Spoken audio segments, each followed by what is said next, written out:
Awas, di belakang. Kamu udah subscribe belum? Kalau belum, aku bakal di samping kamu terus. Kalian gak mau kan diikutin makhluk astral? Mending langsung subscribe channel ini sekarang.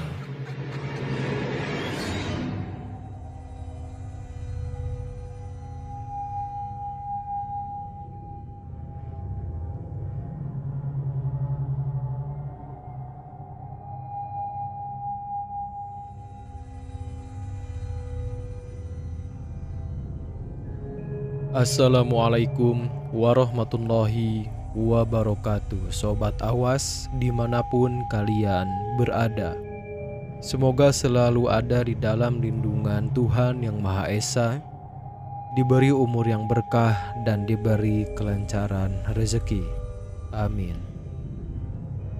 Beberapa waktu lalu jagat maya, dunia nyata, dan alam gaib sekaligus dibuat gempar oleh munculnya pemberitaan seseorang yang dikatakan hilang di daerah Cadas, Pangeran. Namun sayang, kenyataannya tidak seperti itu. Tapi apa kalian tahu kalau perjalanan supranatural benar-benar dialami oleh beberapa orang di luar sana? Mungkin beberapa dari kalian pernah mendengar sebuah mobil atau bus yang tiba-tiba ada di tengah hutan, padahal tidak ada jejaknya sama sekali.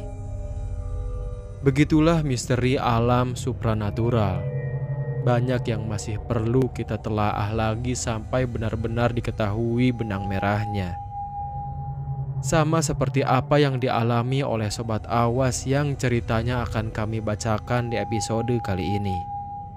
Dia mengalami perjalanan gaib dari kota tempatnya tinggal ke kota lain.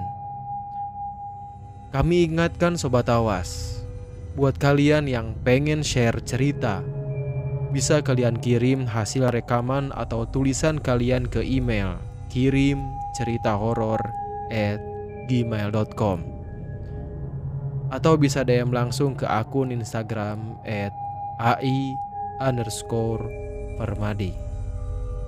Baik, seperti apa cerita seram di episode kali ini? Siapkan headsetmu, jangan lupa berdoa, dan ini dia ceritanya.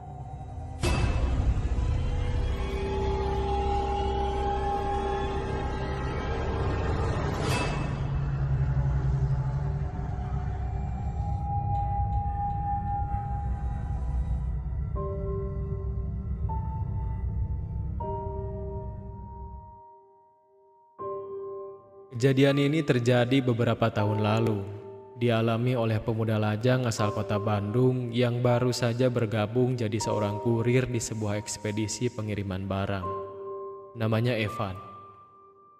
Lulus kuliah sambil nunggu panggilan kerja di perusahaan yang bidang kerjanya sesuai sama jurusan kuliahnya. Evan mutusin buat jadi seorang kurir. Penghasilan dari kerjaan itu hitung-hitung buat tabungan awal sebelum bener-bener kerja dan dapat penghasilan di perusahaan yang emang dia pengen. Gak ada kendala juga buat Evan untuk jadi kurir. Dari jalanan besar sampai jalan-jalan kecil di kota Bandung udah ada di luar kepalanya. Pokoknya Evan tahu betul jalanan kota Bandung. Tinggal ngelihat alamat tepatnya di mana, Evan langsung tahu dia harus kemana. Malah dia bisa ngambil jalan motong buat ngehindarin macet di beberapa titik. Sekitar seminggu Evan jalanin pekerjaan sebagai seorang kurir. Semuanya berjalan biasa aja, segimana mestinya. Dan baru di minggu kedua, kejadian mistis itu menimpa Evan.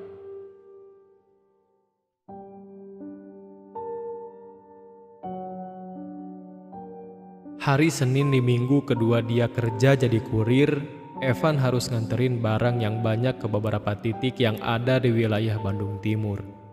Kebetulan rumahnya juga deket-deket situ. Jadi Evan kirim dulu semua barang yang emang harus dikirim ke wilayah itu. Dari siang sampai sore Evan bolak-balik nyari alamat buat nganter paket-paket itu. Setelah semua hampir beres dan cuma sisa 2 paket yang belum dikirim, Evan istirahat dulu di teras sebuah supermarket. Di sana sambil istirahat, Evan agak iseng lihat alamat penerima yang tertera di kedua paket yang masih tersisa. Satu di antaranya ternyata harus dikirim ke daerah Cileunyi. Sementara satunya lagi harus dikirim ke wilayah Bandung Tengah, tepatnya ke dekat pusat kota. Evan pikir lebih cepat kalau dia ngirim dulu paket ke daerah Cileunyi. Habis itu dia pulang dulu buat mandi segala macem, baru tancap gas lagi ke alamat yang terakhir. Sambil katanya mau sekalian silaturahmi ke rumah temennya yang ada di daerah Dago.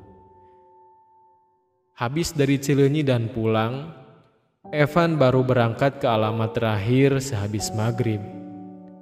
Di perjalanan, gak tahu kenapa tiba-tiba dia pengen sambil dengerin cerita horor dari file MP3 yang ada di HP-nya. Kalau mungkin kalian tahu, audio cerita horor itu adalah acara unggulannya salah satu stasiun radio yang cukup terkenal di kota Bandung. Sepanjang perjalanan Evan agak merinding-merinding sendiri dengerin cerita yang dia puter. Tapi meskipun bulu kuduknya terus berdiri, waktu itu dia menikmati aja setiap plot cerita yang dibawain si narator. Sekitar 15 menit dia nyetir motornya. Satu cerita horor yang dia dengerin baru masuk di cerita kedua. Waktu itu Evan udah mulai masuk ke kawasan tengah kota. Dia lanjut bawa motornya masuk ke jalanan yang gak terlalu gede sih. Tapi di pinggir jalanan itu ada mall yang cukup terkenal. Mulai masuk ke kawasan itu, perhatian Evan tiba-tiba pindah ke trotoar yang ada di depan mall. Di sana, Evan ngelihat ada cewek cantik berdiri pakai gaun merah sambil ekspresinya itu kayak kebingungan. Cewek itu celingukan sana sini sambil sesekali ngeberhentiin pengendara yang lewat. Tapi sayang, sama sekali nggak ada yang mau berhenti. Tapi beda sama Evan. Dia berhenti, terus turun. Dia nyamperin cewek itu. Katanya, waktu Evan turun dan nyamperin, selain mau bantuin itu cewek, ada niat lain di hati Evan. Evan sekalian pengen ngajak cewek itu kenalan. Cewek itu langsung lebih dulu nyamperin Evan setelah dia tahu Evan nyamperin. Cewek itu langsung minta bantuan ke Evan buat nganterin dia pulang. Karena ternyata si cewek udah ada di sana beberapa jam sebelumnya. Dia habis ngalamin kejadian sial. Si cewek katanya sengaja diturunin pacarnya di jalan itu dan diputusin waktu itu juga. Dalam hati Evan, kesempatan bagus nih. Tapi anehnya, gak ada ekspresi galau sama sekali dari si cewek. Ekspresinya gak ada lagi selain kebingungan. Itu artinya Evan pikir cewek itu emang gak bener-bener sayang sama cowok yang barusan mutusinnya itu. Ya, Evan makin seneng. Mereka kenalan. Akhirnya Evan tahu cewek itu bernama Rindu. Gak pikir panjang, Evan langsung nyuruh Rindu naik ke motornya. Di atas motor, baru Evan starter motornya, ada sedikit kekhawatiran yang muncul. Waktu itu Evan mikir helm cuma satu, sementara dia harus nganterin Rindu ke rumahnya di daerah utara. Kebetulan juga gak jauh dari daerah rumah temennya. Gak mau kesempatan itu hilang gitu aja. Perasaan khawatirnya itu langsung Evan tepis. Karena mikirnya, udah malam ini, jadi ya santai aja. Biasanya polisi lalu lintas juga jarang ada yang jaga malam. Karena kasihan malam-malam harus nganter cewek yang cuman pakai gaun. Akhirnya Evan dengan sukarela ngasih hoodie-nya buat dipakai Rindu. Sementara Evan cuman pakai rompi yang jadi rangkepan hoodie-nya itu. Sebelum nganterin Rindu, Evan minta izin buat nganterin sisa paket yang dari tadi dia bawa. Rindu gak masalah sama itu, karena memang paket itu harus diantar ke alamat yang gak jauh dari lokasi Evan nemuin Rindu. Mereka berdua akhirnya jalan. Evan tancap gas motornya di kecepatan sedang.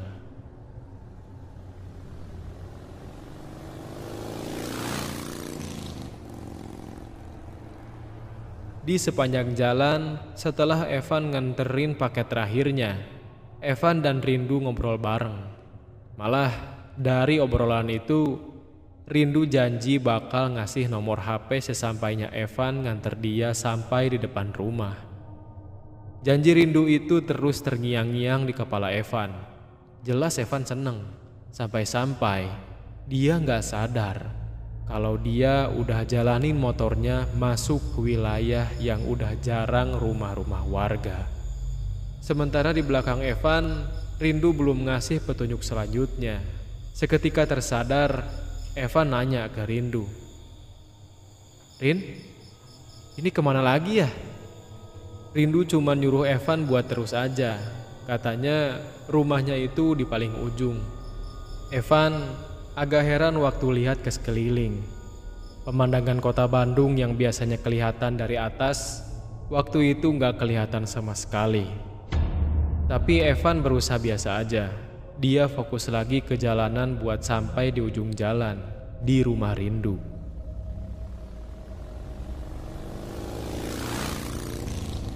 Makin jauh motor Evan bawa, kawasan sana semakin gak ada rumah-rumah warga. Lebih ke hutan sih. Semakin masuk ke daerah itu, dari kejauhan, Evan mulai bisa ngelihat ada cahaya kecil yang kayaknya berasal dari sebuah rumah. Di situ Rindu nepuk-nepuk punggung Evan dan langsung ngasih kode kalau itu adalah rumahnya. Laju motor Evan makin cepat. Sampailah dia di sebuah rumah gedongan yang ada di ujung jalan, yang bener-bener di ujung jalan. Evan mulai merinding. Bisa-bisanya kok ada rumah gedongan yang di ujung jalan dan lebih ke tengah hutan. Segera setelah Evan dikasih nomor HP sama Rindu dan Rindu pamit, Evan balik lagi ke motornya dan langsung tancap gas. Gak tahu kenapa, semenjak balik dari rumah Rindu, Evan ngerasa kalau dia itu ada di dalam hutan dalam waktu yang lama. Sialnya, saking tadi senengnya sama janji Rindu bakal ngasih nomor HP, Evan lupa lagi jalan masuk ke hutan itu. Rasanya makin dia ngikutin jalan, dia malah kayak makin ngejauh masuk ke dalam hutan. Sampai akhirnya motornya mengalami gangguan. Entah kenapa tiba-tiba mogok. Dan setelah diperiksa, ternyata ban motornya itu bocor dan habis bensin. Evan langsung hubungin Rindu, tapi beberapa kali dihubungi, jaringan terus-terusan di luar jangkauan. Evan juga berusaha ngehubungin temennya, tapi sama, jaringan di luar jangkauan. Evan makin merinding setelah ngelihat di kanan kirinya cuman pohon-pohon rindang dan yang pastinya gelap. Perasaannya mulai agak-agak karuan, ditambah hujan gede tiba-tiba datang. Evan langsung lari nyari tempat berteduh. Tapi sayang, Evan nginjek sesuatu yang licin yang menyebabkan dia terpeleset jatuh. Nahas, karena dia lari di pinggir tanah yang menurun, dia terguling-guling terperosok masuk ke area curam itu. Dan seketika itu juga Evan pingsan. Evan kebangun waktu dia ngerasain ada tangan yang nempuk-nempuk pipinya. Evan langsung terduduk. Dia ngelihat sekitar. Aneh, dia tiba-tiba ada di tengah ladang sambil banyak lumpur yang ngotorin baju sama rompinya. Orang-orang yang berpenampilan kayak petani udah ngerumunin Evan. Salah satunya nanya, "Ngapain kamu di sini?" Evan langsung cerita apa yang dia alamin semalam. Orang-orang itu pada heran setelah ngedenger cerita Evan. Karena aslinya ladang tempat Evan tergeletak itu bukan ada di kota Bandung, melainkan ada di daerah Cianjur.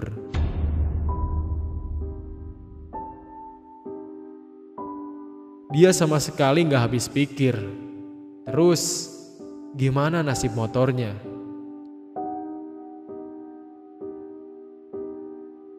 Singkat cerita, Evan dipertemukan sama orang baik yang bersedia nganter dia balik lagi ke Bandung. Di sepanjang perjalanan, dia berniat ngehubungi temennya dan rindu. Tapi sayang, HP-nya mati.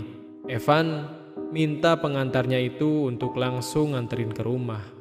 Karena kalau soal motor, dia lebih baik minta bantuan temennya buat nyari bareng setelah Evan istirahat sebentar.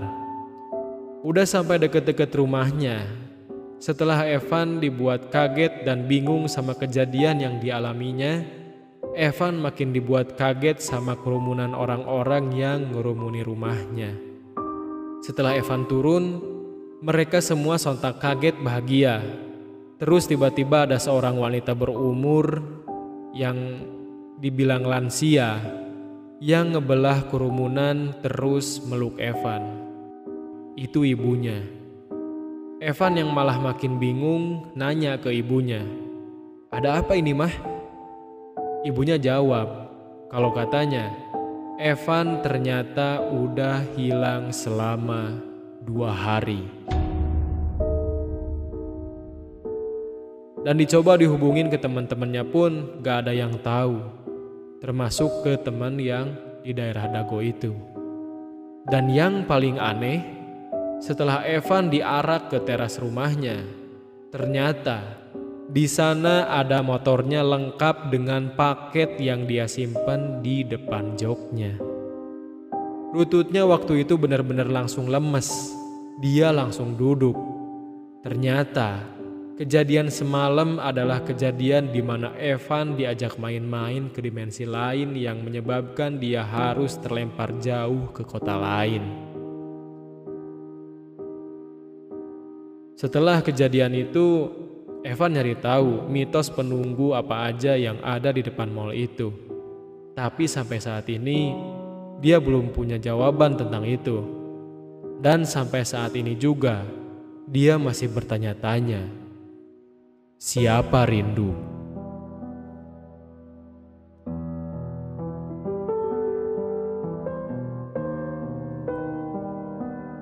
Gimana Sobat Awas? Apa tanggapan kalian dari cerita yang udah dibawakan tadi? Kirim komentar kalian. Kami ingatkan Sobat Awas, keberanian adalah sumber ketakutan mereka. Jadi, pertebal keimananmu dan pertebal keberanianmu. Gue Didit, pamit undur diri. Wassalamualaikum warahmatullahi wabarakatuh.